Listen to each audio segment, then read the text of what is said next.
actually happening in the Park City real estate market? Let's dive right into it. First off, how much have our prices increased overall as a market? So we are talking from January of 2022 all the way to the end of December 31st, 2022. We've actually increased 13% overall. So maybe that's a surprise to a lot of people who are listening to the national news and the very negative headlines and that there is a recession looming. People are very, very nervous. However, my prediction was that prices will continue to rise.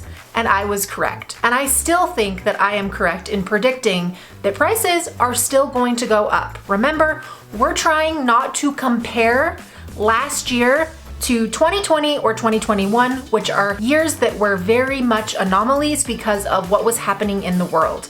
So what we really need to look at is 2013 all the way to 2019. When we go back to 2019, it was a very normal market. So a lot of the numbers that I'm going to be comparing to, I'm going to be going, okay, this is comparing it from last year to 2020, but let's actually look at 2019. Oh my gosh, we're right on par with what was happening in 2019, maybe even slightly better. So what does that signal? That we are returning to more of a normal market. We're back in a normal real estate market. Now there's nothing normal about Park City real estate because our prices are very, very high.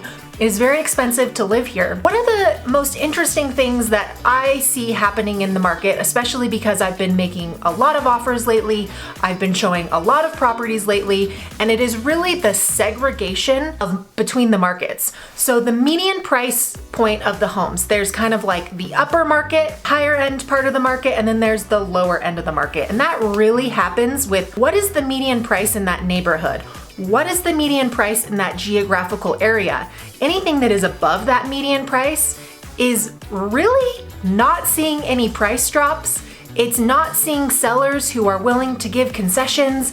It's not really a buyer's market. So contrary to what you might be thinking on the news, that it's a buyer's market, if you're shopping in that upper price point, it's really quite different from the lower half of the median of the price point. For example, my dad is also a real estate agent. I work with him. My mom is also a real estate agent too. Like, we're a family of real estate agents, and I've lived here for 36 years. My dad has been working with a client for the last probably 2 to 3 years. He's selling a ginormous mansion in San Diego, like $12 million. And really his focus point has been Deer Valley real estate. He wants something in Deer Valley. When we first started working with him, they were really like thinking they wanted to only spend something in the $1.5 million range, right? This was 3 years ago. So they were looking at chateau stuff, right? Every year they come into town, their budget gets bigger and bigger and bigger. Now we're looking at things in the $5 to $6 million range, okay? So we showed him a property in Upper Deer Valley. It's a home that has been on the market for a very long time. And what you might believe is, why has it been on the market so long? Oh, the seller must be wanting to sell it and get a deal, and we're gonna get concessions, we're gonna be able to get what we want for the house, we're gonna be able to offer a lower price, we're all cash, we'll go in. And honestly, that's not true, because this house has actually had 2 offers on it, but they were just crappy offers, and the seller said no thank you. One was seller financing, and the other one was just way too low of an offer.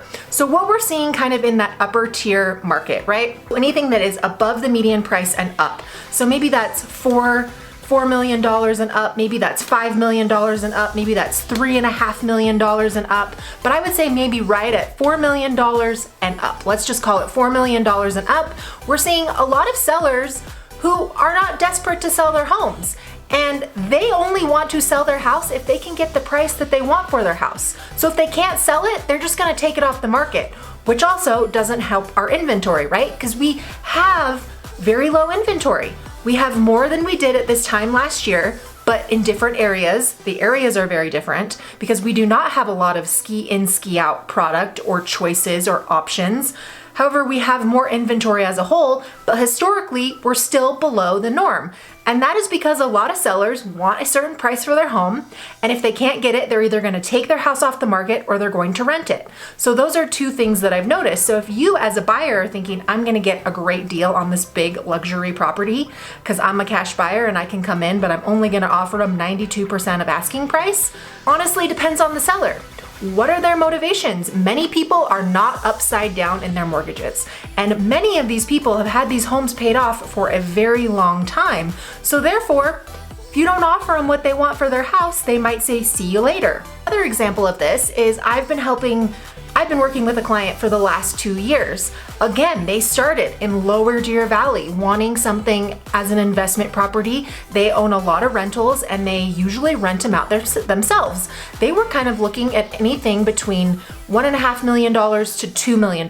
Really that sweet spot of Park City where most of the deals happen, where it's kind of the most crowded, where it's the most competitive. Like that is mostly when people come to you, like that's their budget. However, now we're looking at stuff that's $4 and $5 million. Again, 3 years later, now their budget's increased. They are like, we see what we get for $1.5 million and we can absolutely afford twice as much. So we're gonna actually buy something nicer.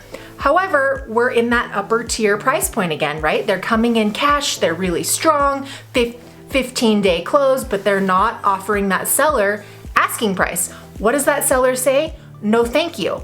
I will wait to sell my house till I can get the price that I want. We put 2 offers on both the St. Regis units that are available in the St. Regis Hotel. Not New Park, this is not Snow Park, the new construction part of the hotel. This is the actual hotel. And there's only 2 units available. Scarcity, right? They've seen all the comps, they saw what was closed, they saw the last one that was closed that didn't go for asking. It sold for $200,000 under asking. What I think they put in was a very reasonable offer. It was fair, it was based off the comps, it was even a little better than the comps, but these owners said, nope, to come in at this price or we're not even gonna consider you.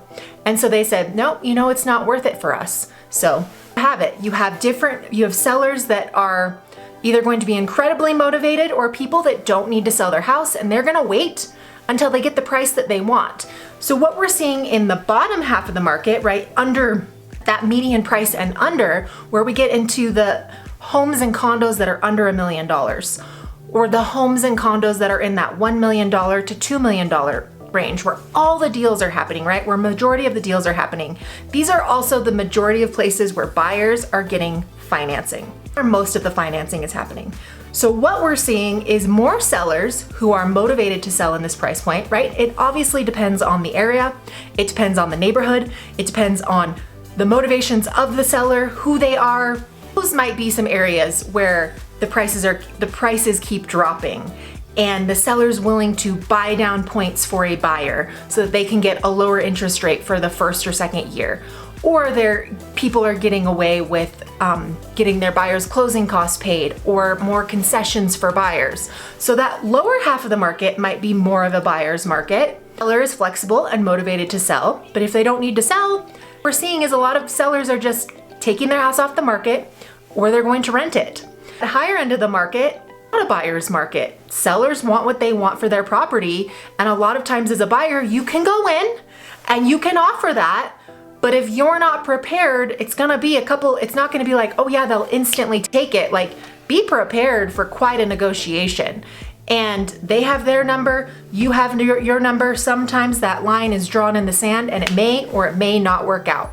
So basically, if you're a buyer who's looking for a deal at an upper price point, it is very unlikely that that is going to happen and that you're going to get your closing costs paid for and that they're gonna pay for all of your transfer fees and that they're gonna pay for everything for you.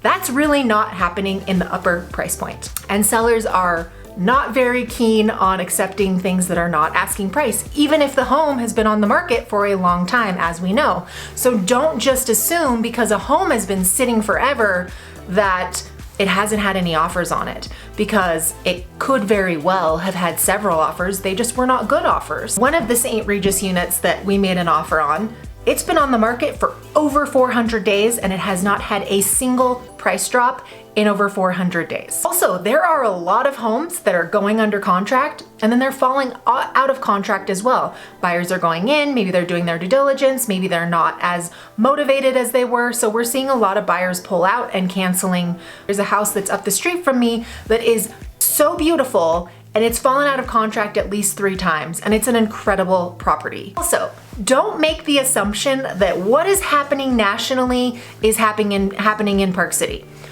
My clients who were offering on the St. Regis units, they kept saying, there's a looming recession. Maybe not for Park City, but there's a looming recession. I just thought, I know.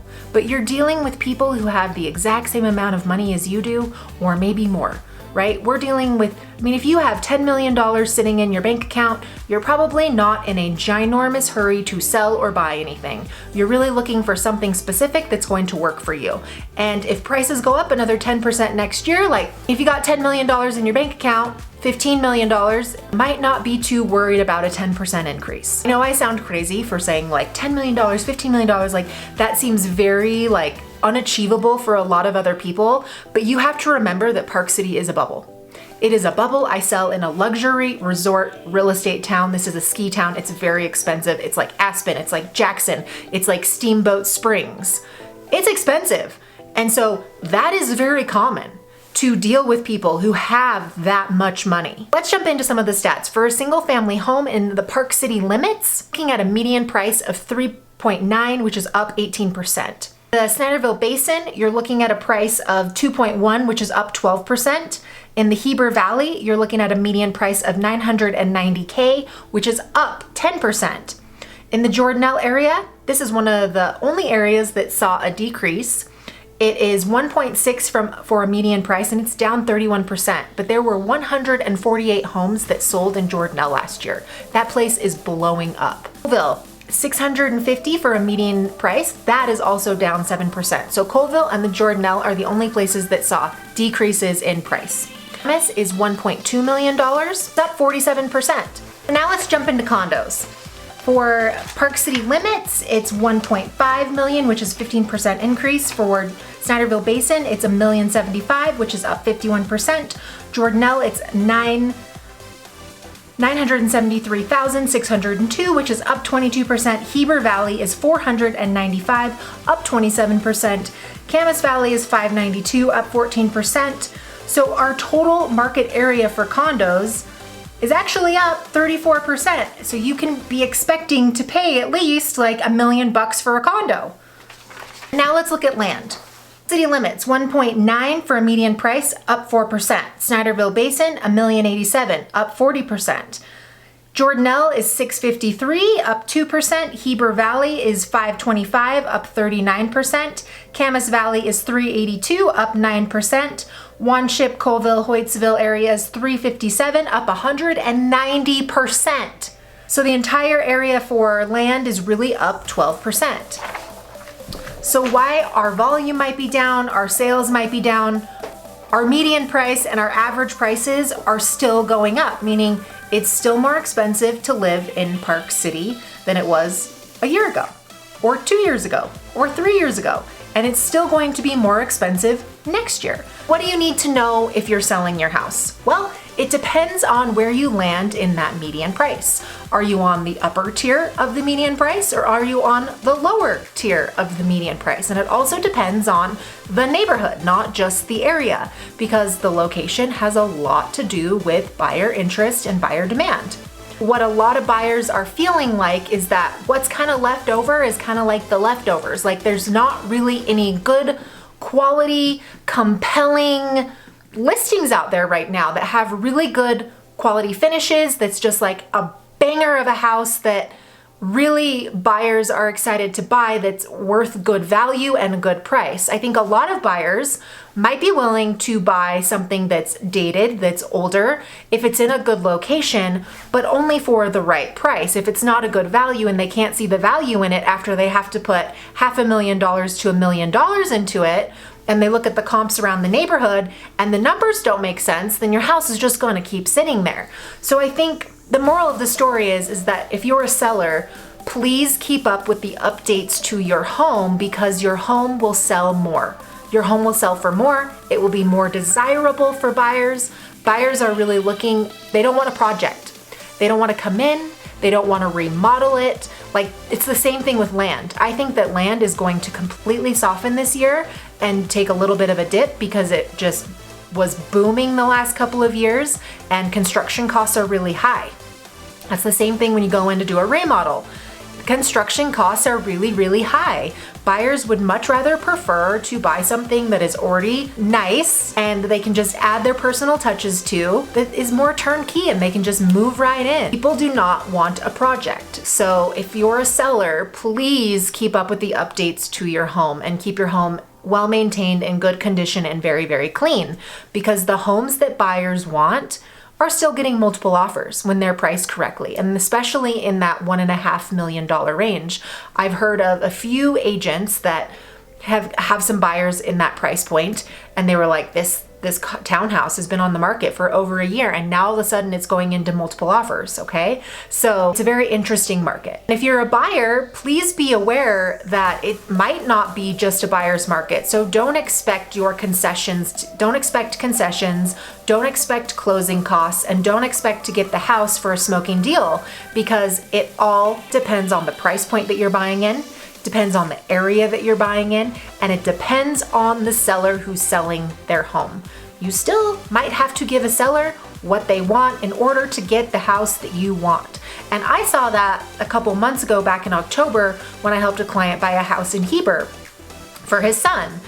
These sellers were not going to sell for a smoking deal. They said, no, we're done. After about 4 or 5 counteroffers, they're like, look, if they can't come up to this number, we're done and we're just gonna rent our house. So keep that in mind. Also, I'm not saying that you might not be able to get closing costs, you might not be able to split a transfer fee, but don't expect sellers to pay for all of that, because it depends greatly on the neighborhood you're buying in, the price point that you're buying in, and who you're buying from. What do you need to know if you're an investor? If you are thinking about buying something in Park City and you're not familiar with Park City, you've never bought in a ski town before, you're thinking you maybe want an Airbnb, you want a VRBO, this is my message to you.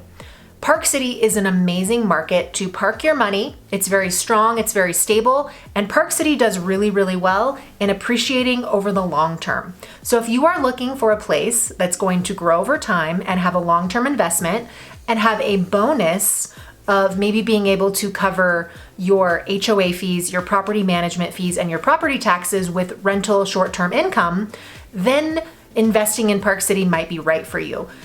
But if you are investing here to look for a cash flowing property, you need to know that Park City really doesn't give high annual returns, because we're a very expensive market. We're very seasonal. It's a luxury resort town, so you're going to have a very big paycheck in the winter and a very small paycheck in the summer. You've also got high HOA fees, transfer fees, property management, company fees, whatever they choose their split is with you, as well as, master HOA fees. So it is a very expensive place to own real estate. So if you are looking for more of a cash flow property, as long as you're a cash buyer, you might be okay. If you want to rent this thing out long-term as a long-term rental, you might be okay. But if you're getting a mortgage expecting a monthly cash flow return, you are looking in the wrong market, because that will not happen here. I think some key takeaway points from what's happening in the market is really that overall, we're up 13% annually. We're kind of recovered from COVID and back to pre-pandemic levels. Inventory has improved, but we are still 25% lower than historical. I think the motives of the clientele that's moving here, so if you are looking for a second home or a third home or a fourth home, vacation home, the urgency has really diminished, and that people are not as panicked to buy something, because especially with all the negative national news headlines. So I think if you're a seller and your house is more of that vacation, second home, third home type property, and nobody's going to live there as a primary residence or relocate here, then keep that in mind. These buyers who are buying it as a second home, third home investment property do not have a lot of urgency to buy right away. They are taking their time. They're kind of putting in offers. If they don't get it, it doesn't matter. They'll do another time. Like, there's a lot of money circulating. Out-of-state buyers who are buying second and third homes and fourth home properties. You're wondering if your kids can live in this town or stay in this town?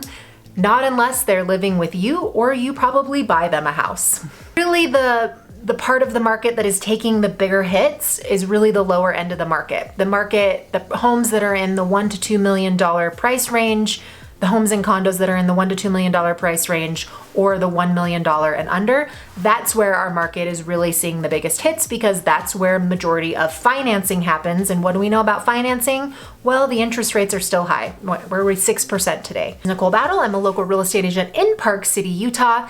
And if you wish to contact me, my information is always dropped down in the description link down below. And if you would like this PDF that has a breakdown of all the neighborhoods, all the geographical areas from single family to condo to land, because you are wondering what's happening in a specific neighborhood, then please email me at nicoleb@bhhsutah.com and I will be happy to send that to you as soon as it is available for public release.